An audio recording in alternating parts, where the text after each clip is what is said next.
Oxygen levels. Oxygen levels are at maximum. Set a course for Dark Waters 9.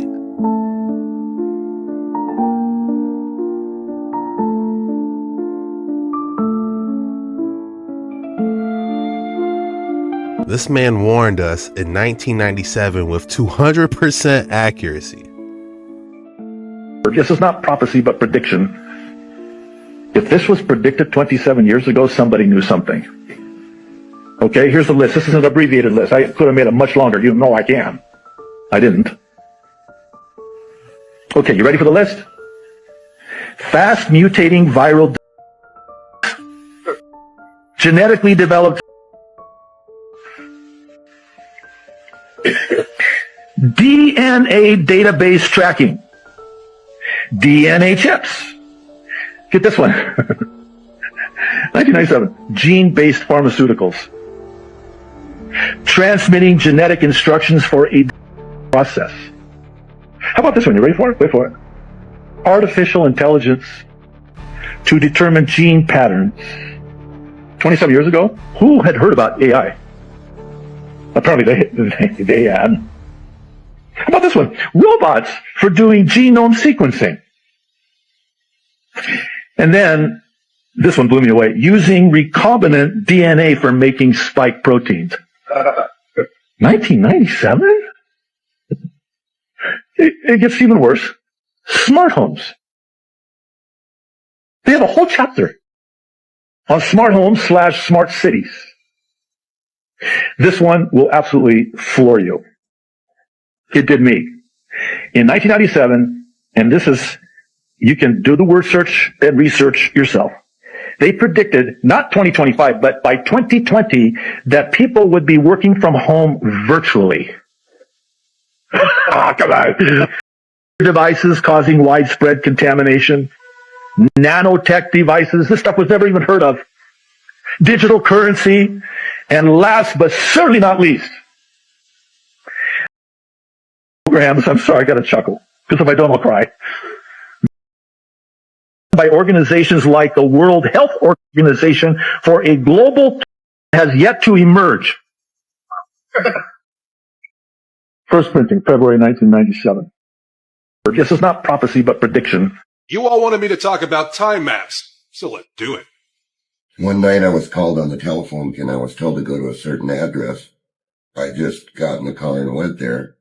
And I'm going to tell you all something. I walked into what looked like a normal building, but when I got inside this building, I'd never seen anything like that inside, because all along the top of the building on the upper rows, it seemed like invention after invention after invention after invention. And it went on and on and on. What was on that shelf were things like magnets that picked up gold coins, gasoline that was made from plants, which he called green gasoline, coils that I've never seen, almost like a Tesla coil, but much steeper angles, which were all resonant at a certain frequency. Paid very close attention to one thing. There was this chart, and it was basically laid out like this here. Had all these little lines like this on the chart, but it was huge. I started asking, what is this chart? He said, well, go over there and look. And so I went over there, and it showed where time started on our time scale.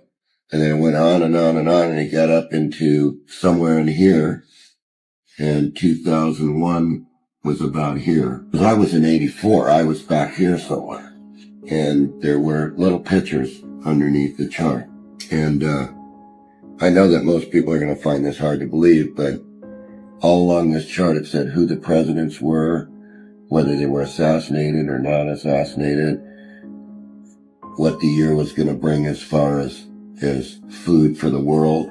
And when I got up here, it said that the world was in a chaotic condition, basically, at 2000. And it showed war and war and war and war and more war. It also showed that it named the presidents by name. It showed Reagan. It showed Carter. It showed Reagan. It showed George Bush Sr.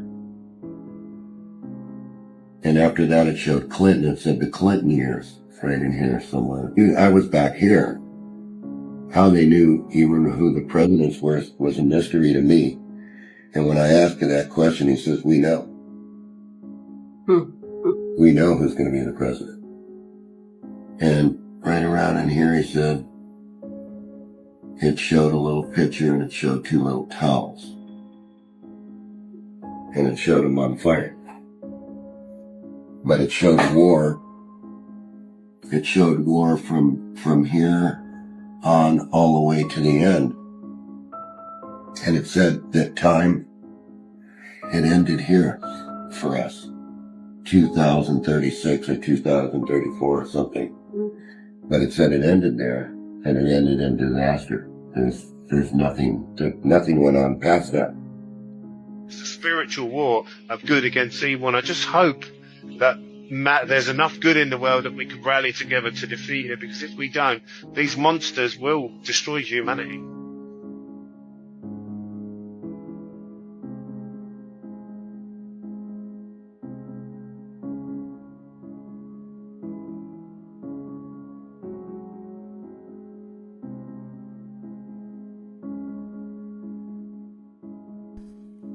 $2036?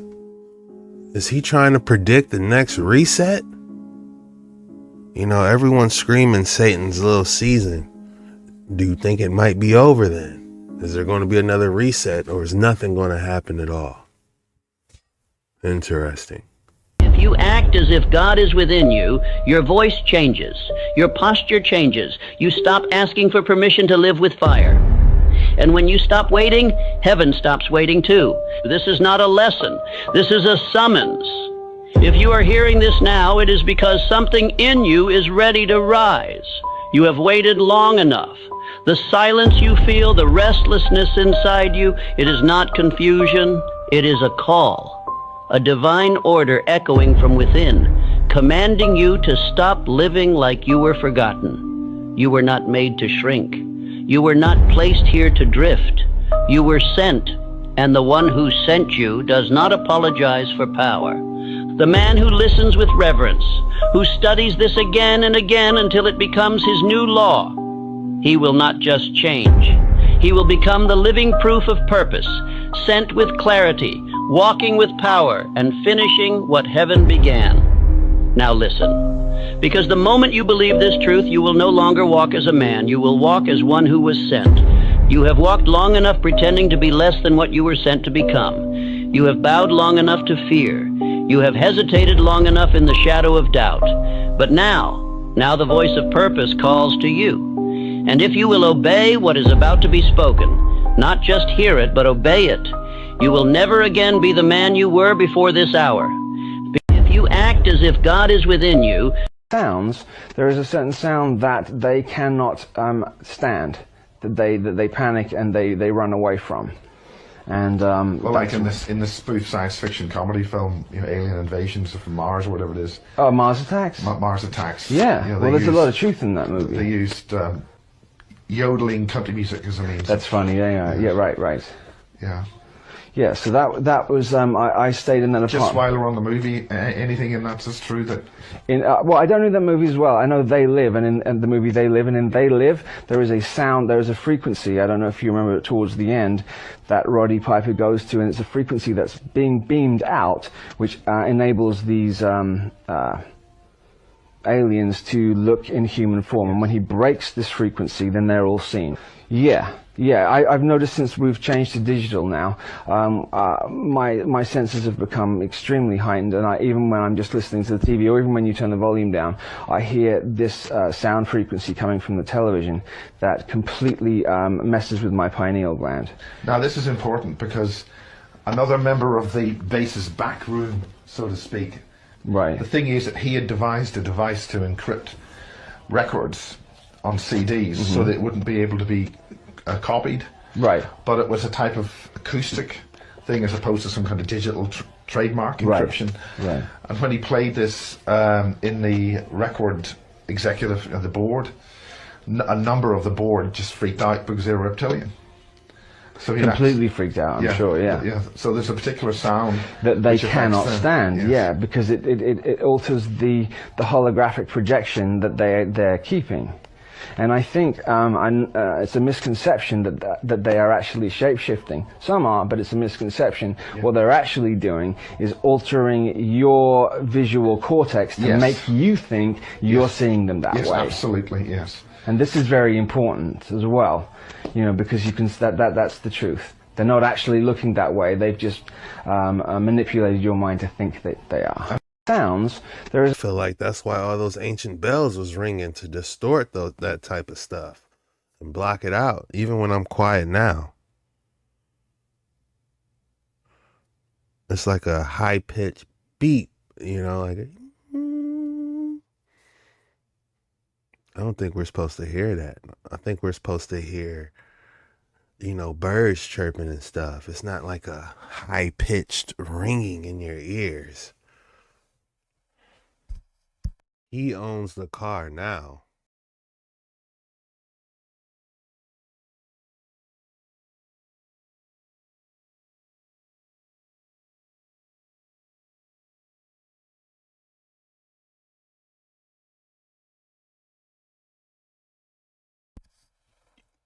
Guys, that has to be fake.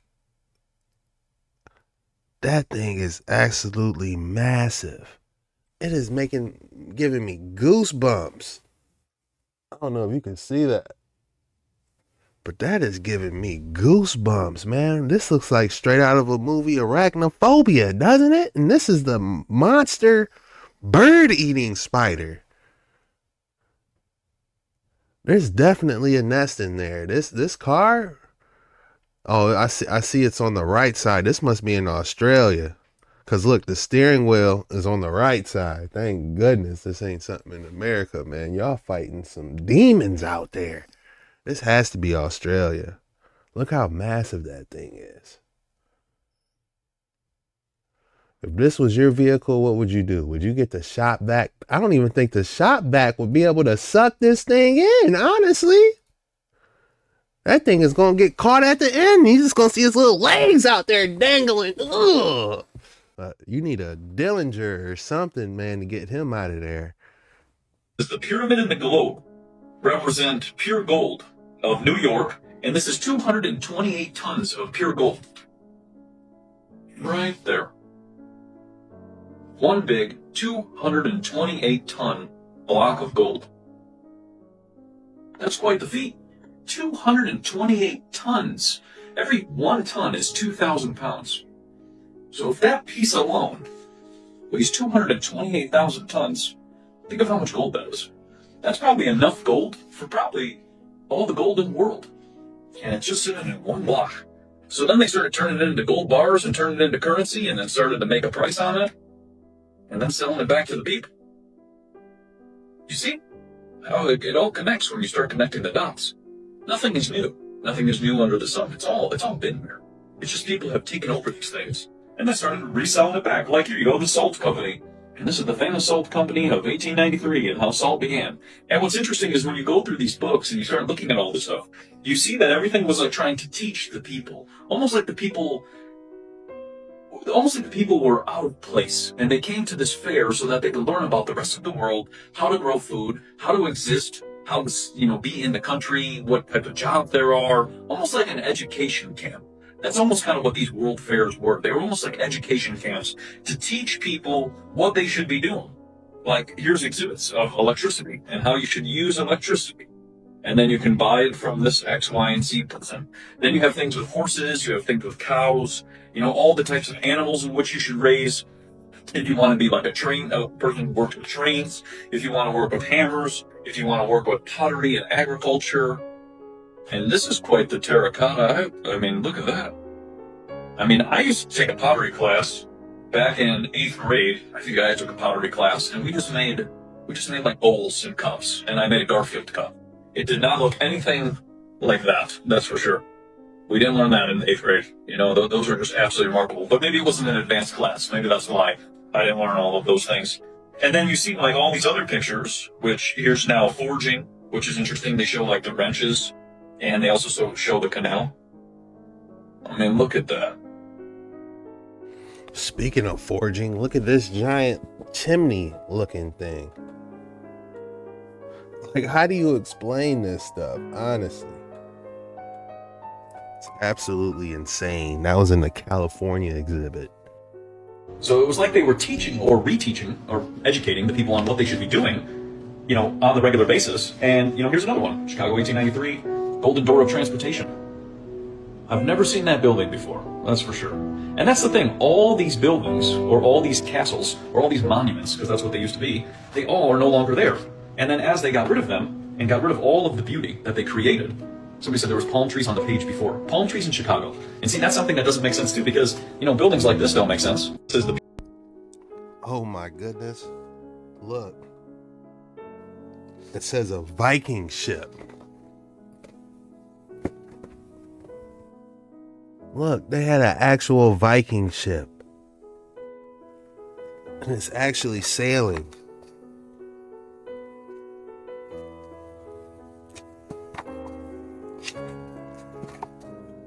You know, I used to have dreams when I was a kid about these structures that look just like this on the Sweden building.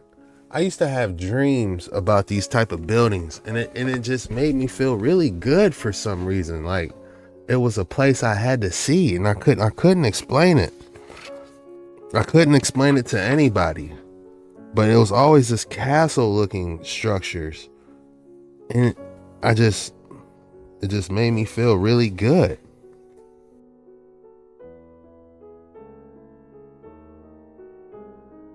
Turn the TV down. Get this stuff up off this floor. Fix your face. You hungry? Put some clothes on. They're gonna run to Popeyes real quick. And them shoes you were showing me last week, show me how to get on the internet so I can get them for you. You heard what I said? Fix your face if I give you a reason to look like that. Now get up, put your clothes on.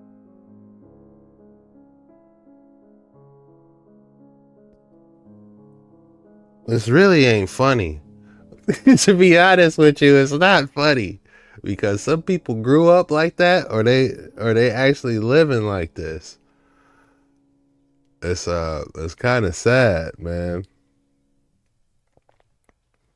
My man just trying to read his book, got yanked up in the bathroom. Now he's trying to buy this business.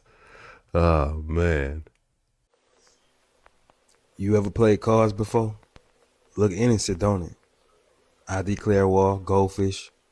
But what if I tell you it's not as innocent as it looks, but there's a dark meaning behind it? The standard playing card deck that is used today is derived from the ancient tarot. A lot of people say the tarot cards, but it's called the tarot. The tarot began to take on occult association to be used for cartomancy, divination, or fortune telling. All those things is an abomination to the Most High Elohim in the Bible. Aleister Crowley, he was the second accomplished student of the tarot. In 1909, Crowley began publishing the Art of Secrets, including their teaching on the tarot. And it was done through an independent journal called the Equinox. Crowley worked with a woman. Her name was Frida Harris. She helped Aleister Crowley design the new tarot card deck. Only after a new edition of the Book of Thoth appeared in 1969, I believe that's the year that the Church of Satan was founded. But yeah, after the Book of Thoth appeared in 1969, did the Crowley deck begin to grow in popularity. If you look in the Dictionary of Mysticism, you would look up the word tarot, and it would say a deck of playing cards based on a system of occult symbols arranged in a pattern of 78 cards. The tarot consists of 78 cards and is basically a repackage of the Bridge Players Pack that people are playing with till this day. If you look at the top picture on the left, you'll see the first person holding a wand, the second person holding swords, the third person holding a pentacle, and the fourth is cups. All they did was repackaged it so you can accept it. The cups represent the heart, the swords represent the spades, the wands represent the clubs, and the pentacles represent the diamonds. These represent the four suits. The four suits represents the four occult elements: water, air, fire, and earth. Not only did these cards derive from the tarot cards, divination practices, but it's also blasphemy against Jesus. Like, the true meaning of these cards is blasphemy against Jesus. Like, the king card represents the enemy of God, the devil. The 10 spot represents the spirit of lawlessness and is in direct opposition to the 10 commandments of the Bible. Closely associated with the 10 spot is the club card. When cards were invented, the club was the weapon of the murderer. In those days, there were no revolvers or machine guns. The club card stands for murder. The jack card represents the lustful libertine who lives on the gains of the prostitutes. It represents the moral leaper. Now we to the queen. The queen represents the Virgin Mary, the mother of Jesus the Messiah. In the secrets of the cards, she is really called the mother of harlots. Now the Joker is the biggest shocker, because the Joker, guess who he represents? Jesus the Messiah. The Joker comes from the Fool card. See, the plan is to get you to diss your own Messiah without even knowing. That's why everything is in secret. So you can purposely diss your own belief without even knowing. The art of war. Now it makes sense why people pulled out the Jokers when they play I Declare War or anything like that. Because the Joker was the highest ranked card and he'll beat anything. Jesus the Messiah is the highest and above all creation. Everything was made through him. And also, the secret of these cards also declare that the representation of Jesus, the Joker, is supposed to be an offspring of the lustful Jack, the letter J, and the queen of harlots. Just complete blasphemy, bro.